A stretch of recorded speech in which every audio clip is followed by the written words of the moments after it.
Hi everybody, this is Mr. Schaap. I'm just going to show you a little bit on electron configuration and go over a little bit on the homework, show you how to do the shorthand version, and I'm going to assign you a few things here to do. Alright, so first of all, I believe you had for homework to do some electron configurations. One of the electron configurations I wanted you to do was for sulfur. So sulfur has 16 electrons, so you're going to write the electron configuration. Notice for the electron configuration, you're always going to start with the lowest energy level. So if I was to zoom in a little bit, that would be the 1s, as you see down here. Now the s orbitals, you remember, can hold how many electrons? Good, 2 electrons. So I'm going to put 2 in there. I would write 1 s2 for the configuration. The next 2 electrons can go into the 2s, so it would be 2s2. Then you'll notice the next electron configuration where I'm going to start to put some electrons in, the orbital is the 2p. The 2p holds 6 electrons. Now, notice we're using arrows 1 up and 1 down due to the difference in spins and electron configurations. So I'm going to fill the p orbitals, half fill them first because electrons don't want to be near one another, if at all possible. And then I'm going to backfill like that, so there are 2p6, 6 electrons in that 2p orbital. The next lowest electron, or the next lowest orbital is the 3s, and you can always count the exponents to figure out if you're near 16, which is what sulfur has. So far we've got 10, we've got 6 more to go. So the next 2 go into the 3s, so it's 3s2. And now I've got 4 left into the 3p. I won't completely fill this orbital. It'll go 1, 2, 3, and if you remember the orbital being a px, a py, and a pz, and then one last electron goes into the px to fill that one, so we call that 3p4. So once again, the full electron configuration for sulfur is 1s2, 2s2, 2p6, 3s2, 3p4. Count the exponents to make sure that you've got an account of all 16 electrons. And then for your strongest swimmers here, you might be able to realize why sulfur would prefer to be an ion and what charge it would like to be. If you look at this 3p orbital, it's missing how many electrons to go ahead and fill that orbital? It would be missing 2 electrons to fill that 3p orbital. So sulfur, therefore, would love to be a 2- ion. If it's a 2- ion, how many electrons would it have? Instead of 16, it would have 18, and then it would go ahead and have the 2 extra it needs to fill up that orbital. So the electron configurations can help you with determining what ion it would form. It tells you where all the electrons are located, and as I mentioned before, we just assumed they were shells in the past, but we know that the shapes that they're in are a lot more complicated than just shells. So if I wrote the S2- configuration, I would no longer have a 4 here, it would be a 3p6, and it would be nice and full.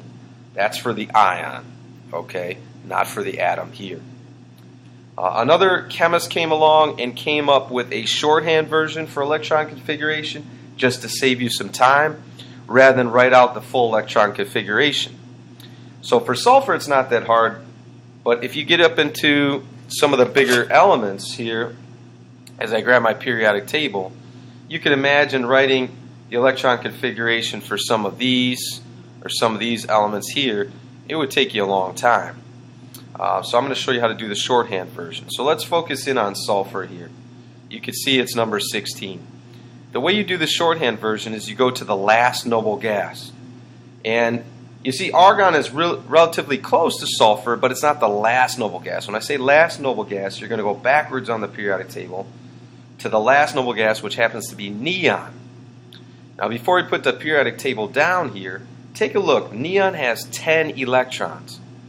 So to write the shorthand version, I would simply put neon in brackets and put a superscript 10, And neon would account for the first 10 electrons. I would no longer write out the first 10. So I'd no longer write 1s2, 2s2, 2p6. I'd simply continue on after neon and write the next 6 electrons. So it would be 3s2 and 3p4.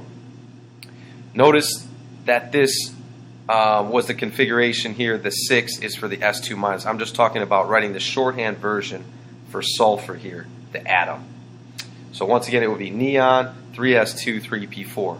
The way you can figure it out in terms of how to write it, you can skip the first 10, so you could count them off with the boxes. You count off 2, 4, 6, 8, 10, so you wouldn't write any of those. You'd simply write after the first 10, 3s2, 3p6, 3p4. I'm sorry, because it was not the ion. So it doesn't save you a whole lot of time with sulfur because it's only got 16 electrons. But let's go to one of the other ones that you had for homework, which was silver. So I'm going to show you that one and how to do the shorthand version and the longhand version with silver, and then I'm going to send you off on your own to work on. As you may have noticed, the Xerox machine didn't put the 1s orbital in there, so you can just write the 1s right there. Alright, so now we take silver. And on our periodic table, I believe silver is going to have 47 electrons. So in terms of the electron configuration, this is going to be a rather lengthy one. I'm going to write small here. But the first 2 are going to go into the 1s, and the next 2 are going to go into the 2s2. So I put 1 up, 1 down, 1 up, 1 down, due to the different spins in the electrons. Next, electrons are going to go into the 2p. So that would be 2p6.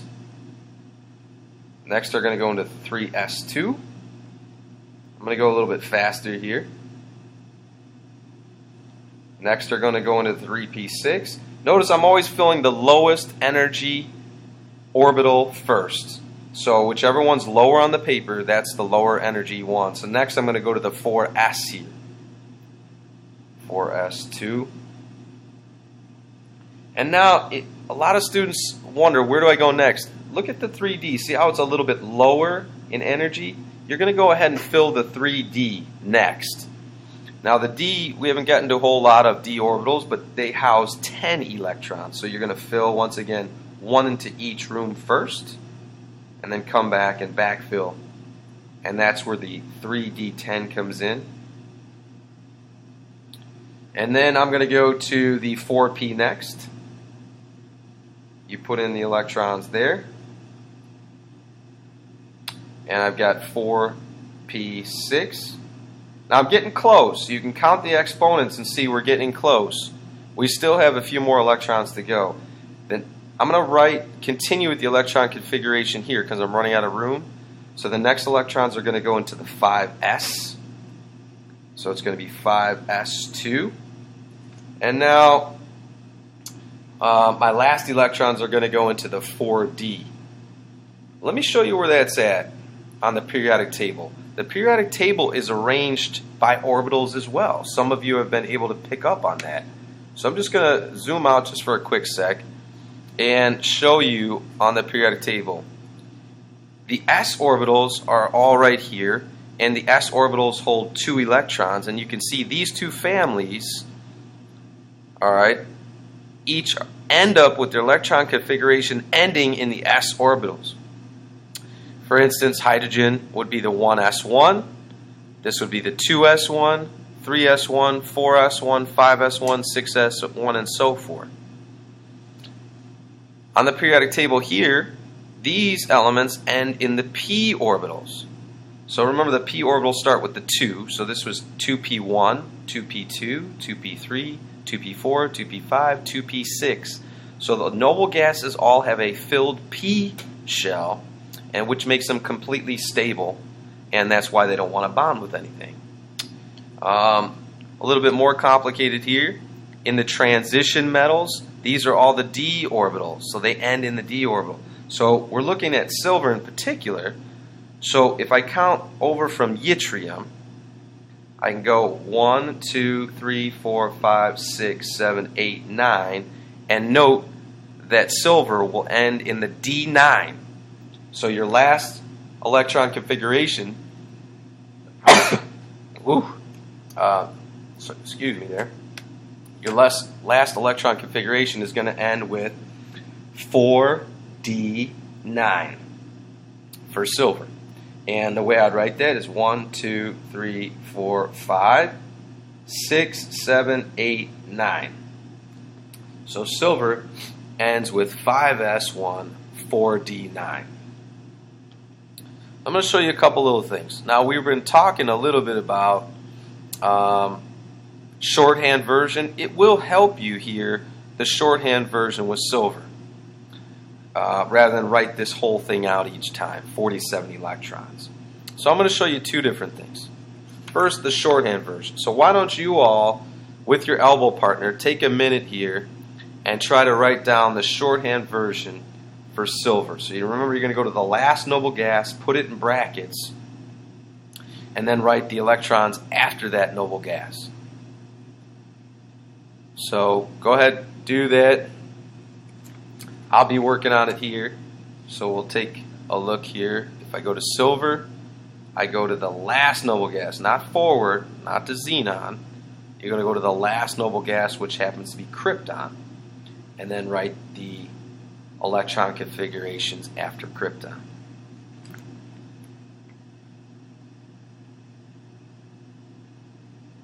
Go ahead and try it out. So krypton accounts for the first 36. Cross out the first 36. You can also count from here. You know, if on the test you don't write the full electron configuration out first, and you just want to quickly do it after krypton, you count 2, 4, 6, 8, 10, 12, 14, 16, 18, 20, 22, 24, 26, 28, 30, 32, 34, 36, and then we're just going to write down the electron configuration after that. So it looks like it would be 5s2 and then 4d9. So you take a look at that, and that's going to be the correct electron configuration for silver. Now, some of these elements get a little odd in that what they realize is sometimes rather than having 9 electrons in the D, it would actually be more stable if it takes 1 out of the 5s and puts it into the D. So now the 5s would be half filled and the D would be completely filled, and the element would be a little bit more stable. So you may see silver having an electron configuration that's just a little strange. If you were to look it up in college, it might be krypton's configuration, and then you might see it really as 5s1 4d10. So it takes one of those electrons out of the 5s and puts it in the D, and it actually becomes more stable. On the test, I would accept either one of these electron configurations. I'm not going to penalize you for not, realizing that it's going to stick one into the D. That's very complicated. So just stick with our normal rules for writing electron configuration, but I just wanted to make you aware that you may see that. It may write that just to be more stable. And then it might make sense when we write the electron configuration. I think for homework, you had to write the electron configuration for silver plus 1. It actually loses one of these electrons. And a lot of you for homework probably ended your electron configuration with 5s2 4d8, right? 5s2 4d8, and you took one electron out of here. But really what ends up happening is it takes this extra electron out of the s and it completely empties that one, and it ends with a nice filled d orbital. That's why silver will become a +1. So once again, on the test, assuming you wrote down krypton here, with the shorthand version, then 5s2 4d8, that would be completely fine. But if you, are a thought-provoking person and want to maybe make an extra point on the test or quiz, you would actually find out that it goes to krypton and then completely empties its 5s and ends with 4d10. But once again, I won't penalize you for noting that. But I just wanted to show you that it's a little more complicated than we give it credit for. Alright, that's Mr. Schaap on the shorthand version. We'll show you a couple other clips, and we'll tell you which problems I want you to do. Thank you.